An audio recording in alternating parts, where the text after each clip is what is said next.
এই ভার্সনটা বাংলাদেশের মানুষদের জন্য যারা মোটামুটি সবাই তুফান দেখে নিয়েছে এবং এখন বাংলাদেশের লোকে তুফানকে রিওয়াচ করতে হলে যাচ্ছে, মানে একবার দেখা হয়ে গেছে আবার দুবার দেখছে তিনবার দেখছে।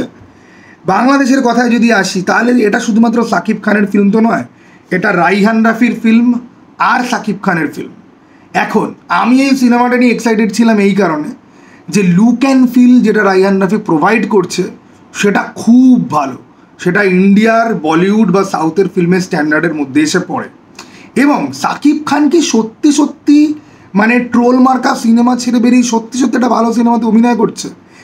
এইখানে সাকিব খানকে নিয়ে আমার অলমোস্ট কোনো কমপ্লেন নেই। শান্তর যে ক্যারেক্টারটা, সেই ক্যারেক্টারটাকে কিছু কিছু জায়গাতে ক্রিঞ্জ দেখতে লাগলে পরেও একটা জিনিস তোমাদেরকে বুঝতে হবে যে শান্ত একটা ইনোসেন্ট ছেলে যার মধ্যে ওভার এনথুজিয়াজম রয়েছে, এবং সেইখানে কিছু সিনে শান্তকে হাসি খুশি দেখানোর জন্য বা তার চরিত্রের ইনোসেন্স প্রুফ করার জন্য তাকে দিয়ে কিন্তু কিছু ক্রিঞ্জ অ্যাক্টিং করানো হয়েছে।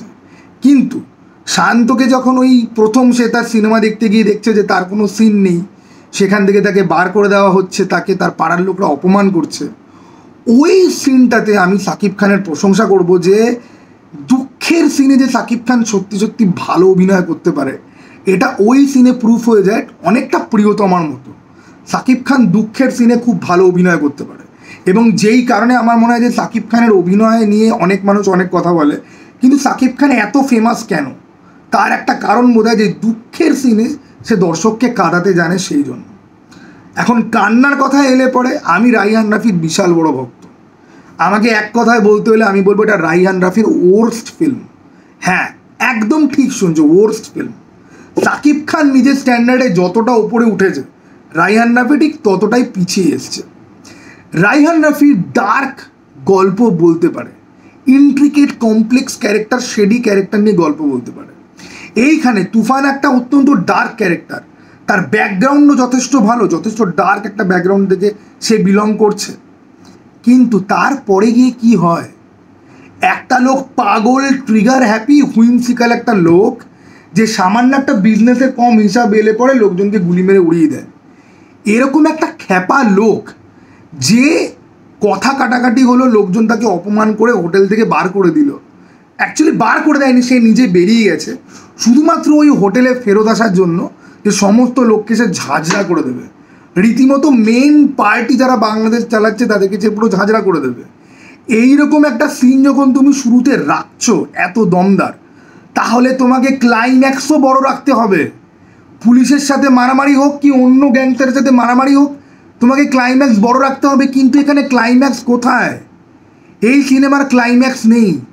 সিনেমাতে লিটারালি দুটো অ্যাকশান সিন, একটা ওয়ান টেক অ্যাকশান সিন রয়েছে। ওই সিনটা দেখে আমার গল্পে মারামারির সিন দেখার খিদেটা বেড়ে গেছিলো।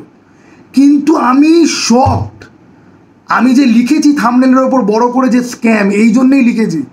গোটা সিনেমাতে মাত্র দুটো মারামারির সিন, তার মধ্যে একটাতে তো মারামারি নেই, বন্দুক দিয়ে সবাইকে উড়িয়ে দিল। আরেকটা লিটারালি জাস্ট এই একটা ওয়ান টেক সিন, ওই সিনটা দুর্দান্ত, কিন্তু গোটা সিনেমাতে মারামারিই নেই।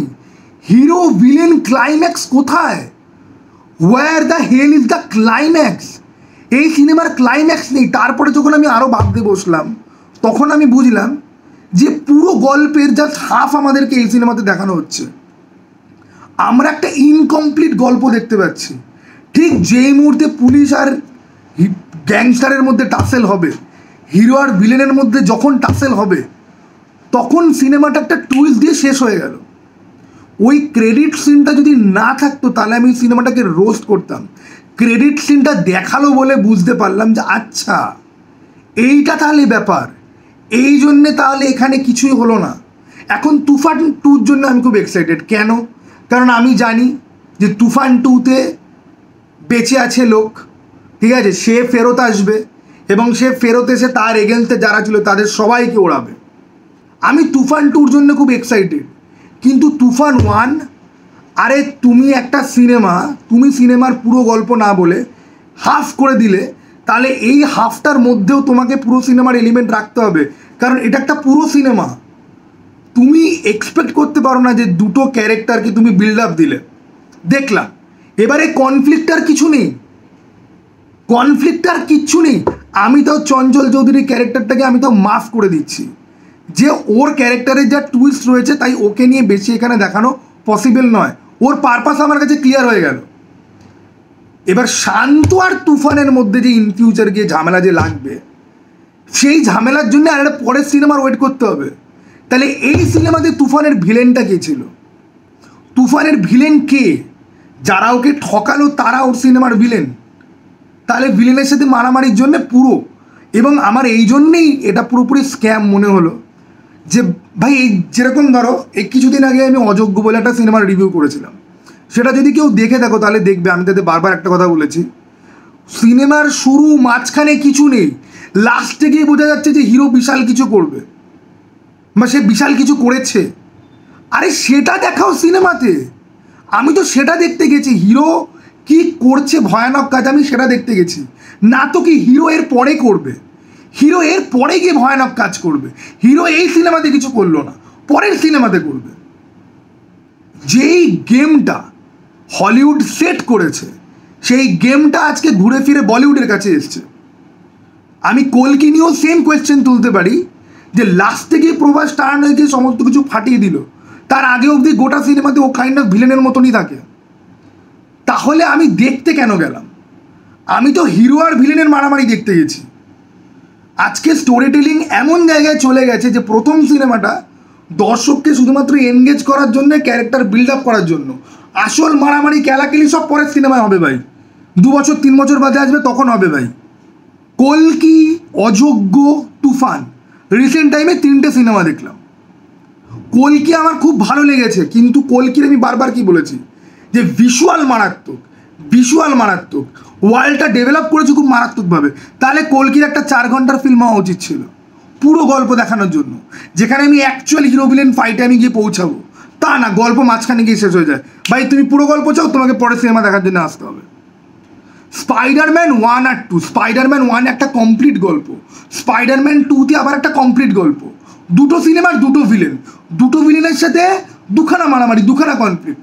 এখানে এখানে কি হচ্ছে? বলিউড বলুন, কলকাতা বলুন, বাংলাদেশ বলুন, যে না ভিলেনের আমি সাজালাম, হিরোকে আমি সাজালাম, কিছু একটা জিনিস দিয়ে আমি কোনো মতো সিনেমাটা শেষ করে দিলাম, এবার অ্যাকচুয়াল টাসেল দেখার জন্য তুমি আসো আবার 2 বছর বাদে পয়সা দিয়ে আবার। এটা তো স্ক্যাম না, এটা স্ক্যাম ছাড়া আর কি।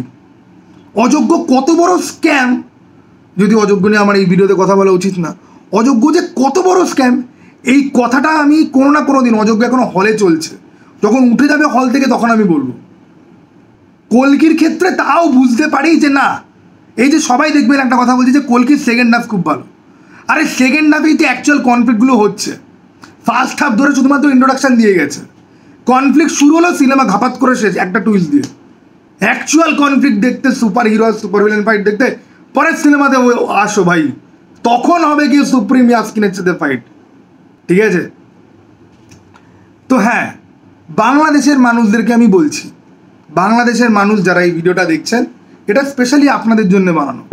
দেখুন, আমি যখন কলকাতার মানুষদের জন্য যখন বলেছি, তখন আমি এই সিনেমার সমস্ত পজিটিভ পয়েন্টগুলো আমি সেখানে ডিসকাস করেছি। এবং হ্যাঁ, এই সিনেমাটা কি খুব বাজে সিনেমা?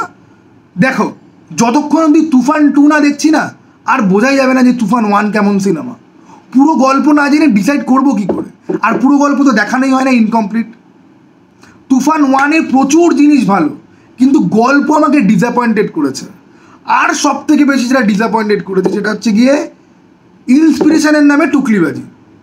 যারা রাইস সিনেমাটা দেখেছো তারা আমাকে বলো তো, চঞ্চল চৌধুরীর সাথে নওয়াজুদ্দিন সিদ্দিকীর ক্যারেক্টারটার মিল আছে কি নেই? এই যে ক্লোনিংয়ের যে কনসেপ্টটা, যে আমার একটা বডি ডাবল থাকবে, ক্লোনিং নয় বডি ডাবল থাকবে, এই জিনিসটা অ্যানিমেলে ছিল কি নেই?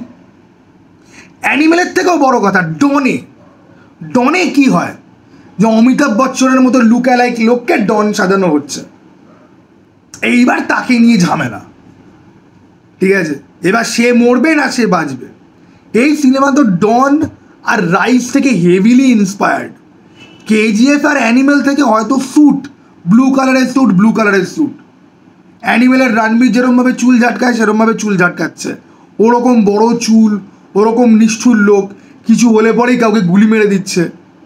ঠিক আছে, একা চলে যাচ্ছে সবার সঙ্গে লড়তে, হসপিটালের যে সিনটা ওগুলোতে অ্যানিমেলের মতন, ঠিক আছে, পুরো ভাইবটা, ঠিক আছে, অ্যানিমেলের মতন, কিন্তু অ্যাকচুয়ালি গল্প ডন আর রাইস থেকে নেওয়া।